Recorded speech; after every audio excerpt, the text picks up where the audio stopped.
আসসালামু আলাইকুম জাহিদুল ভাই, আপনার লটকন চারাটি উঠানো হচ্ছে। হ্যাঁ, এই চারাটি তুলতে ভাই 2-3 জন লাগছে আমাদের। হ্যাঁ, এই চারাটা এত বড়, এত বিগ সাইজের চারা ভাই, যে চারাটা আপনাকে দেখাইছিলাম এটাই সেই চারা। দেখুন কতটা ঝোপালো, এর বডিটা দেখুন ভাই, আর দেখুন কতটা ঝোপালো, দেখ প্রত্যেকটা ডালপালা এর একেবারে রোগমুক্ত এবং এর শেপটা এত সুন্দর।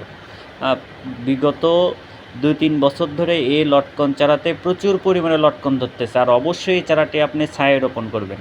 এই দেখুন এই ডালগুলোতে, যে ডালগুলো উঠে গেছে প্রত্যেকটা ডালে প্রচুর পরিমাণে লটকন ধরেছিল। এবং এর বডিটা দেখুন ভাই, পুরো বডি একেবারে প্লেন, এত মোটা এই চারাটা।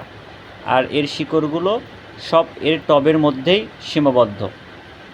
যারা এ ধরনের চারা খুঁজতেছেন, লটকনের বিগ সাইজের এরকম মাদার গাছ যারা খুঁজতেছেন, তারা আমাদের সঙ্গে যোগাযোগ করতে পারেন। আমাদের কাছে কিছু সংখ্যক মাদার চারা রয়েছে, যে চারাগুলোতে আপনি নিশ্চিতভাবে আগামী সিজনে অবশ্যই ফল পাবেন।